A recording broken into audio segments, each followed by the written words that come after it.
Hello, everybody. My name is meteorologist Hutch Johnson, and today we have some, significant weather working its way through the nation's midsection. Blizzard conditions, winter storm warnings, as well as blizzard warnings that are active across the nation. Let's get right to the very latest on the radar. I do want to point out that our national weather is very wild from coast to coast. We have a new system making landfall in the Pacific Northwest, while one in the Central Plains is really blossoming and heading into the Central and Southern Plains. We have a risk of severe weather, and we're going to go over all of that right now. Here is a look at that national picture, first and foremost, with what is going on as far as watches and warnings go, and it is a mess. Check it out. All the way from the Dakotas straight south to the Central and Southern Plains, we have active warnings. Now, let's point out what we have. Where we have this bright pink color here, all the way from near Santa Fe and New Mexico, right up through the panhandles of portions of Texas and Oklahoma, western Kansas, and portions of western and central Nebraska, that's a blizzard warning. A blizzard warning as well has been posted for, it's unusual, but up near Portland, above my melon here, we have a blizzard warning for a system making its way on. This includes the mountains outside of Seattle, Snoqualmie Pass, all the way down towards the mountains west of the Portland area. And you can just see the wild weather that's going to be taking place there. And it comes with a lot of wind. So when wind combines with snow, it gets very tricky. We have wind advisories there. We also have some activity going on in the high plains, but this is really the main event going on right now, is the impactful weather working its way through Colorado, out through Nebraska now, and that's going to be heading in places like Chicago. It's going to head into parts of western Wisconsin and eastern Wisconsin near Milwaukee, and that's going to impact the nation's, travel weather. And we just had posted by the National Weather Service down near Houston and on into the Baton Rouge area. The yellow, that is a tornado watch, folks. It just got expanded live right now. Baton Rouge, New Orleans, all of you now are under a tornado watch, and this is the same system. It is this cold air that is plowing into the humid air from the Gulf of Mexico. And because we have a storm system that's causing some shear in the atmosphere, think of it as wind that's moving in different directions at different elevations. That spin in the atmosphere is setting the stage for what could be some very active weather. We'll get to more on this later. Now, as this storm system works its way into other parts of the nation, it's going to bring the snow, and the heavy snow at that, into the nation's, Great Lakes area. We're talking about areas south of Minneapolis and west of Minneapolis over here. But then you get into Wisconsin, most of Wisconsin, this lighter shade of pink, that is a winter storm warning, and it will be impacting northern reaches of you folks in New York. So from Syracuse to Buffalo, upstate New York is going to be expecting some very significant weather in the form of wintry weather. But down south this time, as opposed to getting snow in places like Boston and points north, it looks like more of a rain event, but a lot of wind as well. Here is a look at some of the local advisories that are in effect. There's a high wind warning for upstate New York. We all have the same as well for much of coastal parts of Massachusetts as well. A lot of rain. The green colors you see here on Hutch's map, that is an area where we're expecting the chance for some flooding and flooding concerns. Let's take a look at the forecast, shall we? We're going to step through this carefully, and then we'll look in more detail here in just 1 minute. But to do that, I will go ahead and put up a forecast map. This is from the European model, and this is a still snapshot of what's going on. We have 2 storm tracks right now that we're tracking. There's the big ongoing blizzard right now that's going to produce the severe weather in the Gulf Coast states and work its way into the southeastern United States as we go overnight and into tomorrow. So if you live in the deep south, I want you paying attention to your local National Weather Service offices and your local media outlets, because the severe weather will be happening in the late night hours, and even for some of you overnight. Flash flooding, hail, and even the risk for a few storms that could have tornadoes in them, as you saw a tornado watch for the Gulf Coast there, from Houston right straight through parts of Louisiana in the Mississippi Delta. Look at this. This is a snapshot by the morning, Tuesday morning. The blizzard conditions with the isobars, that's these black lines you see bullseyeing that L, that's the low pressure center.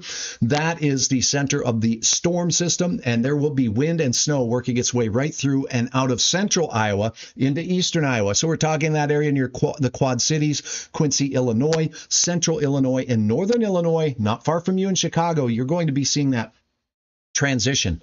Notice the green is rain, but as you go into the pink colors there, that's mixed precipitation in the form of ice. There could be some of that. And then flat out heavy bands of snow tracking with this low pressure system as it makes its way across the lower 48. And here in this area, well, I'll put my arrow here so you can see this area is where we expect that potential for some icing. Look at where that is. So parts of PA, northern parts of the Ohio River Valley, if you will, up there near Toledo and into south and eastern parts of Michigan as well.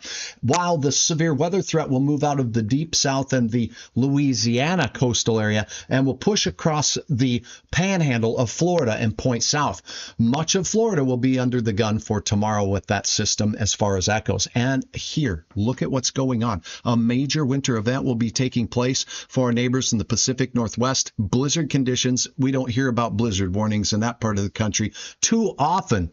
And even at the elevated terrain, they will be talking about some significant snow. And look at this, in the northern mountains of Idaho, from basically north of Boise, we're talking eastern Washington and all the way into eastern parts of Oregon, some significant snow on the backside of the system. Moving on, let's take a look at where this thing goes. Whoop, here it goes, off onto the east coast. Notice that most of the showers and heavy thunderstorms with this system will be pushing off the coastal Carolinas. The timestamp on this is 6 p.m. on Tuesday. So as we get into that afternoon, daytime heating, in places like Florida, Georgia, pay attention to your local severe weather reports and watches and warnings from your local National Weather Service offices. Barbara, thank you very much for your points there. Again, if you like what Hutch has to say here, or you're getting anything from this at all, please like the video. And I appreciate you following my page, Hutch's Weather. A little bit about me real quick, and we'll get right back to weather.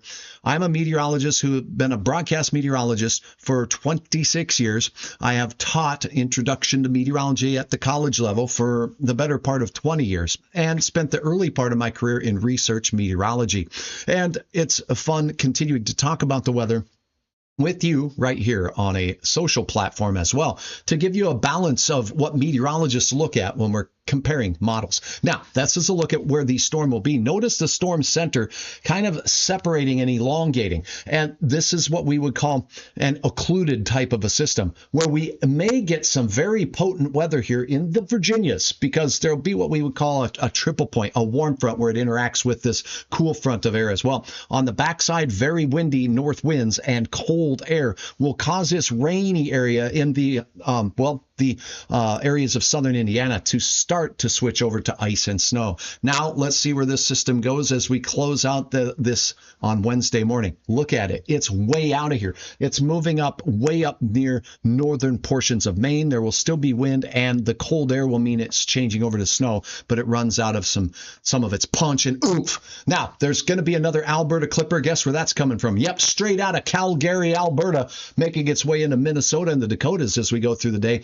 These Alberta clippers are early stage cyclones, and then as such, they really don't have a lot of punch. I say they have more blow than snow until they get into more energy as they move off to the east. And the system that will bring the blizzard warnings to portions of the Washington state area down towards the Oregon area and off into central mountains of Oregon, just off to the east of you in Portland. We'll be pushing into the mountains of California, and once again, the southwest from Utah right into western Colorado. Some good mountain-making snow there for places like Jackson Hole, and many of the resorts in Colorado could have a chance at seeing some healthy snow from this system. As it leaps the Rockies, it will gain more energy still. So now, as I load up a little bit more information for you on a model so you can take a look at this, I want to point out the track that we're going to be experiencing over the next several days, because this is going to be followed up by an Arctic onslaught that will last for the northern plains the better part of the month of January into February. And as such, our storm track is going to stay very active from the west coast through the deep south and into the Atlantic states. And up north, it's going to be very, very cold. So the snow you get will stick around for some time, but it will not be as snowy in the northern and central plains of the United States. Let me show you what I mean. Let's go ahead and take a look at a model. We'll go ahead and pull up the global range model and take a look at this. And to do that, we're going to look at the storm track. So we'll look at the precipitation type, so you can see rain versus snow. And I have to pull off some of these watches and warnings just to make things a little bit easier for you to see. We'll turn that off Sorry for my wandering eyes here as I set this up for you, and now it's loading, so now we'll go to it right now. Okay, thanks for being patient with good old Hutch here. Again, now when we take a look at this model, you're looking at a forecast model. The farther out in time we go, the less accurate these forecast guidance tends to be. And I like to call it guidance because we rely on our local National Weather Service offices to kind of take a look at these things and really measure out what we believe and what we don't believe. And as meteorologists, that's what your local meteorologists do. And that's why Hutch thinks it's really important to get your weather information from someone who knows the terrain around your area, knows what to expect, knows the recent history, and even the long time history. People with a little bit of experience. It goes a long way. Check out this active pattern. We'll let this finish. Notice it's going to the date 124, the end of the month here. Here goes our system that we have now. That one scoots through. Here comes another one that develops off the Rockies and move through. Here's number 3 making a way through. Whoop, whoop. Here comes another one working its way in from the Pacific Northwest. So we see a very, very, very wet month in the Pacific Northwest with very white weather from time to time, working its way into the central Rockies, exiting into the central plains.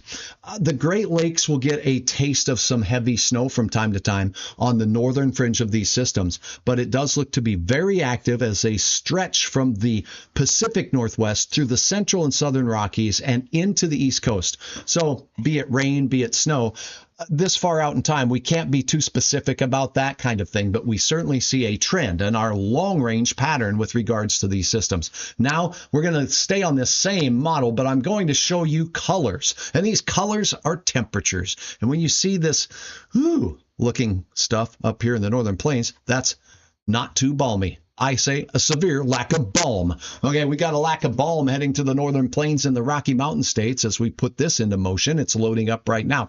Check out this. As we go through, see this green stuff, that is surface temperatures that'll start diving down. Now, I will put this on just as a reference point. It's guidance. It gives us an idea how cold it might get. Do you see those negative signs? This is below 0, minus 20 below in the big sky country of Montana, not far from Butte, not far from, Fort Peck Reservoir up there in northeast Montana. Now, as we get into the northern plains and the Dakotas, we're got a severe lack of heat there as well. We're talking 5 to 10 below.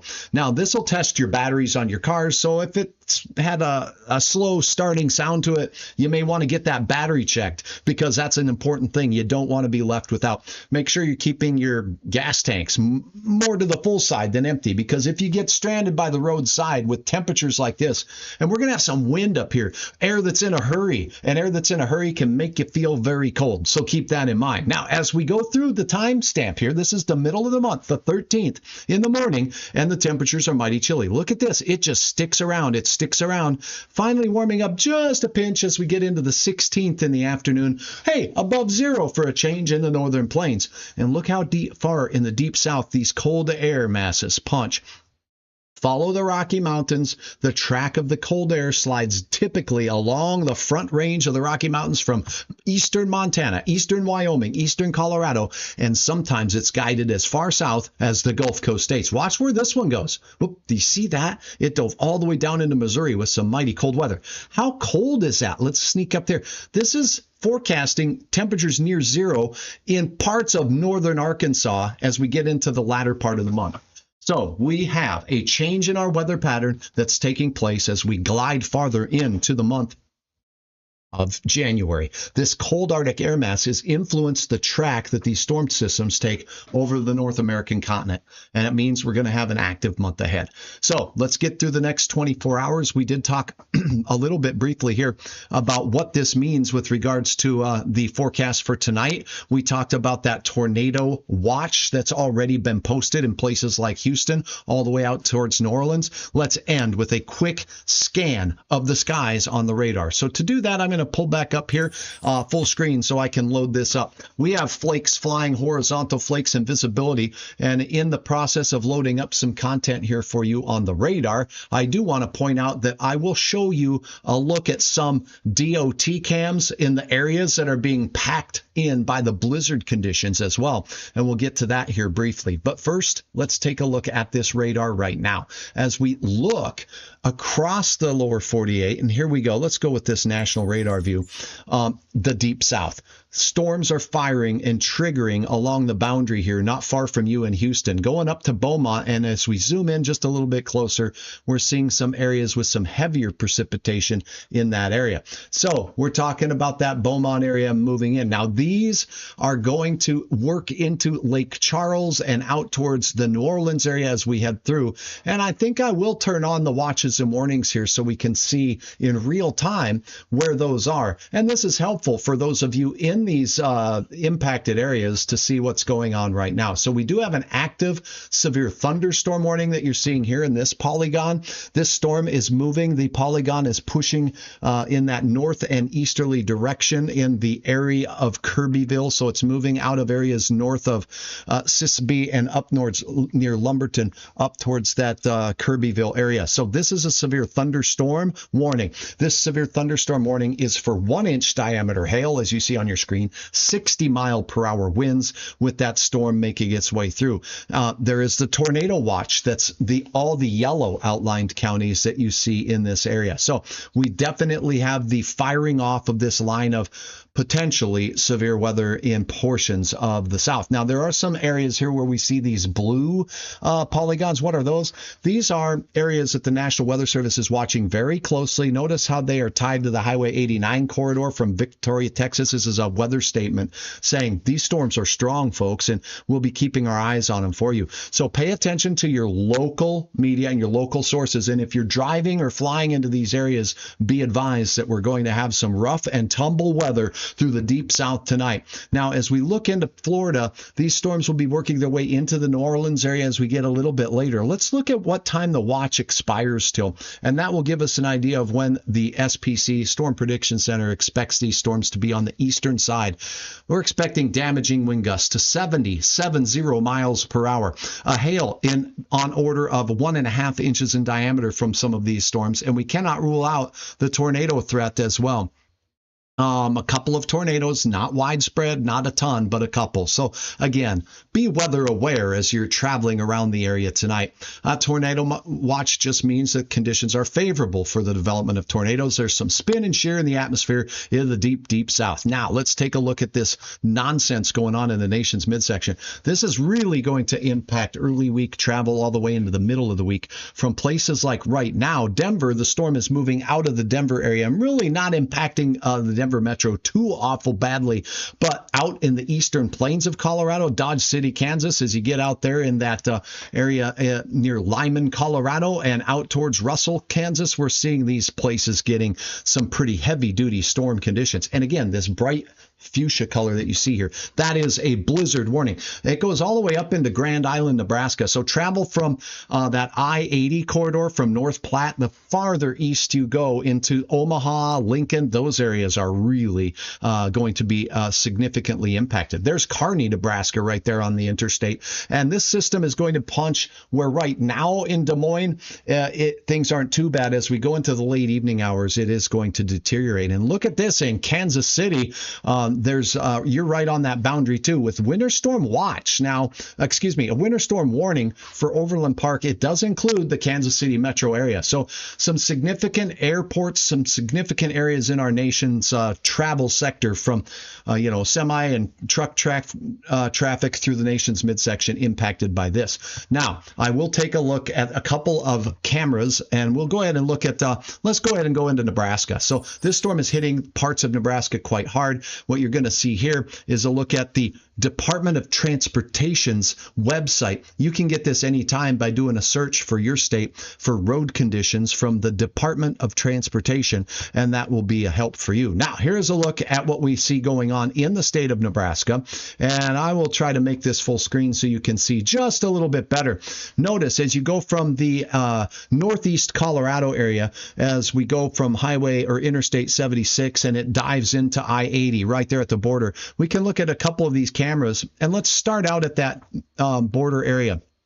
This is I-80, and this is essentially as we go into the right at the border with Colorado. Things do not look too terribly bad in this particular area. And now, as we go east, we start seeing the pink roads. And I'll pull the legend up here on the right. The pink is completely covered road surfaces.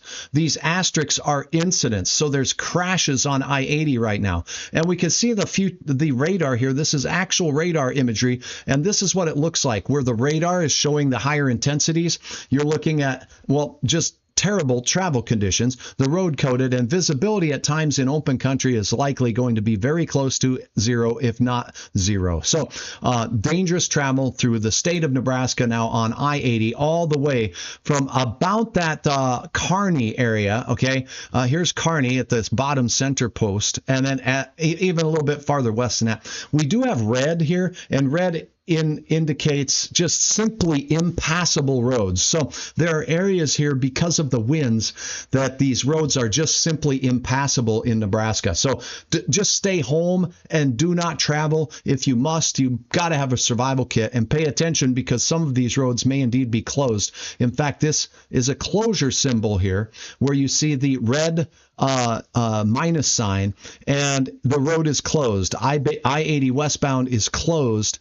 It says between exit 314 near Grand Island west of Aurora and exit 272 near Kearney. So there are closures of the interstate on I-80. Keep that in mind. And we have completely covered roads across most of the eastern one half of the state of Nebraska. And now let's take a look as you get closer to Lincoln. Okay, if you're in that Lincoln area, the roads are reported to be pretty covered. The visibility looks to be a little better, but the brunt of the storm is on its way to the eastern third of the state of Nebraska here as we get later into the evening. We can see some of the radar imagery here leaning over to the east, and this view of Highway 30 showing some very icy road and treacherous travel conditions.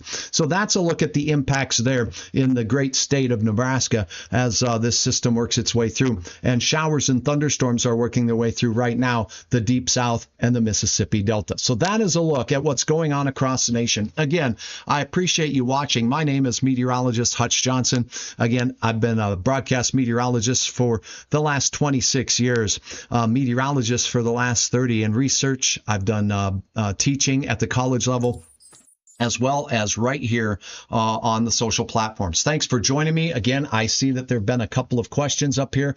If you liked what you saw, give the video a like and let me know if you have any specific questions or requests, and we'll try to address those. Travel with care across the nation's midsection as we go into the late night hours and into your day on Tuesday. Expect travel delays at many of the airports in the nation's midsection. So check your flights before you go. Check your roads before you go. Know before you go, and make a decision that's safe for you. Have a wonderful evening. Stay safe. I'm Hutch Johnson.